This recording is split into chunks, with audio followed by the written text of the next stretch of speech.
Hi every one. നമ്മളിന്ന് പറയാൻ പോകുന്ന topic basics of neuro anatomy. നമുക്കറിയാം ന്യൂറോ അനാട്ടമി മിക്കവർക്കും ഭയങ്കര ബുദ്ധിമുട്ടായ ഒരു ടോപ്പിക്കായിട്ട് മാറിയിരിക്കുക.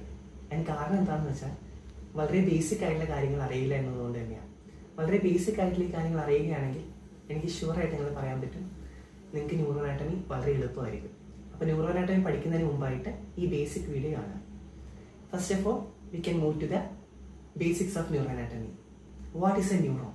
It is the structural and functional unit of central nervous system. നമ്മൾ ചെറിയ ക്ലാസ് തൊട്ട് നമ്മൾ പഠിക്കുന്ന ഒരു ടൈപ്പ് ഓഫ് ഡെഫിനേഷൻ ആണല്ലേ ഈ ന്യൂറോണിൻ്റെ.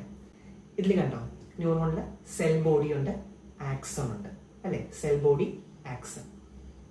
ഇതിലെ സെൽ ബോഡീസിന്റെ സെൻട്രൽ നെർവസ് സിസ്റ്റത്തിലെ അഗ്രിഗേഷനെയാണ് നമ്മൾ എന്ത് വിളിക്കുന്നത്? ന്യൂക്ലിയസ് എന്ന് വിളിക്കുന്നത്. സെൽ ബോഡീസിന്റെ അഗ്രിഗേഷൻ സെൻട്രൽ നെർവസ് സിസ്റ്റത്തിൽ.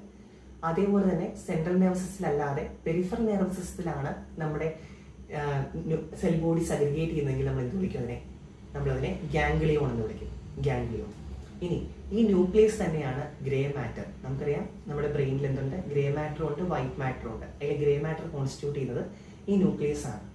ഈ ന്യൂക്ലിയസ് ഡിറൈവ് ചെയ്തിരിക്കുന്നത് എംബ്രിയോയിലെ ന്യൂറോ എക്ടോഡെർമിൽ നിന്നാണ്. എന്നാൽ ഗാംഗ്ലിയോൺ ഡിറൈവ് ചെയ്തിരിക്കുന്നത് ന്യൂറൽ ക്രസ്റ്റ് സെൽസിൽ നിന്നാണ്. ഓക്കെ, ഇനി നമുക്കിവിടെ കാണാൻ പറ്റും, ഇതാണ് ഗ്രേ മാറ്റർ, അതിനുള്ളിലായിട്ട് വൈറ്റ് മാറ്റർ. എന്നാൽ നമ്മൾ കടാവറി നോക്കാൻ നേരത്ത് നമുക്ക് ബ്രെയിനിൽ അങ്ങനെ ഒരു വളരെ ചെറുതായിട്ട് നമുക്കിങ്ങനെ ഡിസ്റ്റിങ്വിഷ് ചെയ്യാൻ കഴിയുള്ളൂ. ഇത് കണ്ടോ, ആ പെരിഫറിയിലായിട്ട് നിങ്ങൾക്ക് കാണാൻ പറ്റും ഗ്രേ മാറ്റർ, ഉള്ളിലായിട്ട് വൈറ്റ് മാറ്റർ. ഇനി കളക്ഷൻ ഓഫ് ആക്സോൺസ്. നമ്മളിപ്പോൾ സെൽ ബോഡിയുടെ കാര്യം പറഞ്ഞു, അതുപോലെ ആക്സോൺസിന്റെ കളക്ഷൻ സെൻട്രൽ നെർവസ് നമ്മൾ എന്ത് വിളിക്കും? അതിനെ ട്രാക്ട് എന്ന് വിളിക്കും. ട്രാക്ട് അല്ലെങ്കിൽ ലെമിനിസ്കസ് അല്ലെങ്കിൽ നമ്മുടെ ഫെസിക്കുലസ്, ഇതൊക്കെ ഒരേ കാര്യം തന്നെയാണ്. ഇതൊക്കെ ഒരേ, നമ്മൾ പല സ്ഥലങ്ങളിലായിട്ട് ഈ പേരുകൾ യൂസ് ചെയ്യും ന്യൂറോ അനാട്ടമിയിൽ. ഇതെല്ലാം ഉദ്ദേശിക്കുന്ന ട്രാക്റ്റുകളെ തന്നെയാണ്. Accents in central nervous system.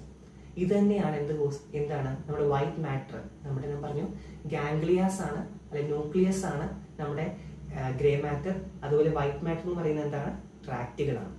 അതുപോലെ collection of axons in peripheral nervous സിസ്റ്റത്തെയാണ് നമ്മൾ എന്ത് വിളിക്കുന്നത്? നെർവ് എന്ന് വിളിക്കുന്നത്.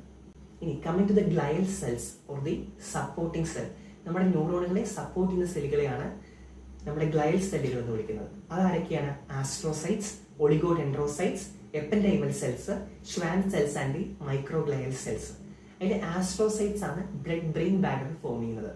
ഒളിഗോഡെൻഡ്രോസൈറ്റ്സ് ആണ് സെൻട്രൽ നെർവസ് സിസ്റ്റത്തിലെ മൈലിൻ ഷീത്ത് ഫോം ചെയ്യുന്നത്. എപ്പൻഡൈമൽ സെല്ലുകൾ വെൻട്രിക്കിളുകളുടെ ലൈനിങ്. എന്താ ഈ വെൻട്രിക്കിൾ എന്ന് പറഞ്ഞു കഴിഞ്ഞാൽ? വെൻട്രിക്കിൾ എന്ന് പറഞ്ഞാൽ ബ്രെയിനിന്റെ ഉള്ളിലുള്ള ക്യാവിറ്റീസിനെയാണ് നമ്മൾ വെൻട്രിക്കിൾ എന്ന് പറയുന്നത്. ഷ്വാൻ സെൽസ് പെരിഫറൽ നെർവസ് സിസ്റ്റത്തിലെ മൈലിൻ ഷീറ്റ് ഫോം ചെയ്യുന്നതാണ്. Microglial cells are the phagocytic cells in the brain. ഇതാണ് ഗ്ലയൽ സെല്ലുകൾ. നമുക്കറിയാം astrocytes, ependymal cell, microglial cell, oligodendrocyte, Schwann cell. Coming to the nervous system classification. Central nervous system ഉണ്ട്, peripheral nervous system ഉണ്ട്. Central nervous system include brain and the spinal cord. Peripheral nervous system include the autonomic nervous system. അത് involuntary activities എല്ലാം control ചെയ്യുന്നു. Somatic nervous system voluntary ആയിട്ടുള്ള activities എല്ലാം control ചെയ്യുന്നു. ഈ ഓട്ടോണമിക്കിലാണ് sympathetic and parasympathetic system വരുന്നത്. ഇനി നമ്മൾ വളരെ ബേസിക് ആയ കാര്യങ്ങളാണ് പറയുന്നത്. അവർ ബ്രെയിൻ കോൺസ്റ്റിറ്റ്യൂട്ട് 2 സെറിബ്രൽ ഹെമിസ്ഫിയേഴ്സ്. രണ്ടും ഒരുപോലെ ഇരിക്കുന്ന 2 സെറിബ്രൽ ഹെമിസ്ഫിയേഴ്സ് ആണ് കാണാം അവിടെ. പിന്നെ ഉള്ളത് സെറിബ്രൽ കോർട്ടെക്സ് അല്ലെ? ഈ സെറിബ്രൽ കോർട്ടെക്സ് പുറത്ത് കാണുന്ന ഈ സൽസൈ ഗൈറൈ. എന്ത് ഈ സൽസൈ ഗൈറൈ എന്ന് പറഞ്ഞാൽ?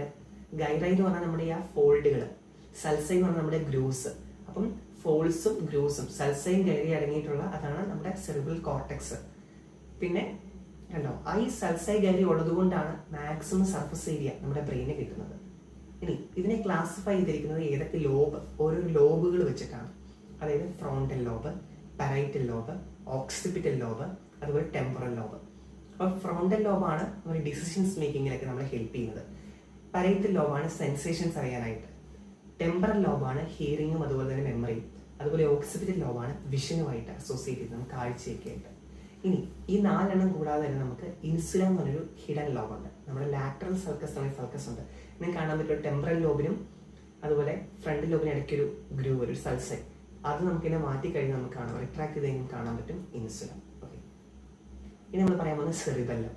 നമ്മൾ എന്ത് പറഞ്ഞു? സെറിബ്രൽ കോർട്ടെക്സിനെ കുറിച്ച് നമ്മൾ പറഞ്ഞു. നമ്മൾ സെറിബെല്ലത്തിലേക്ക്. സെറിബെല്ലം എന്ന് പറയുന്നത് it a little brain for balance and coordination ആണ് നമ്മൾ പറയുന്നത് സെറിബെല്ലം. ഓക്കെ, എനിക്കറിയില്ല സെറിബെല്ലത്തെ കുറിച്ചൊക്കെ നമ്മൾ +2 നമ്മൾ പഠിക്കുന്നുണ്ട്. ഇനി കമ്മിങ് ടു ദി വെൻട്രിക്കിൾസ്, ഞാൻ പറഞ്ഞു they are the cavities inside the brain. നിങ്ങൾ കാണുന്ന പോലെ 2 ലാറ്ററൽ വെൻട്രിക്കിൾസ് ഉണ്ട്. ഇവയെ തമ്മിൽ കണക്ട് ചെയ്യാനായിട്ട് ഇന്റർ വെൻട്രിക്കുലർ ഫൊറാമിന ഉണ്ട്. അതുവഴി 3rd വെൻട്രിക്കിളിൽ എത്തുന്നു. 3rd വെൻട്രിക്കിളിൽ നിന്ന് സെറിബ്രൽ അക്വിഡക്റ്റ് വഴി 4th വെൻട്രിക്കിളിലേക്ക് എത്തുന്നു. ഇതിനെല്ലാം നമ്മൾ വെൻട്രിക്കിൾ എന്നാണ് പറയുന്നത്. ഇതിന്റെ ഉള്ളിലായിരിക്കും നമ്മുടെ എന്തുണ്ടാവുക, CSF സെറിബ്രോസ്പൈനൽ ഫ്ലൂയിഡ് ഉണ്ടാവുക. ഇനി coming to the brain stem. Brain stem include എന്തൊക്കെയാണ് ബ്രെയിൻ സ്റ്റെമിൽ ഉണ്ടാവുക, mid brain, pons and medulla oblongata. ഈ ബ്രെയിൻ സ്റ്റെമിനെയാണ് നമ്മൾ ലൈഫ് സപ്പോർട്ട് എന്ന് പറയുന്നത്. കാരണം നമ്മൾ ബ്രീത്തിങ്ങും ഹാർട്ട് റേറ്റും എല്ലാം കൺട്രോൾ ചെയ്യുന്നത് നമ്മുടെ ബ്രെയിൻ സ്റ്റെം ആണ്. I hope you enjoy this session. Thank U.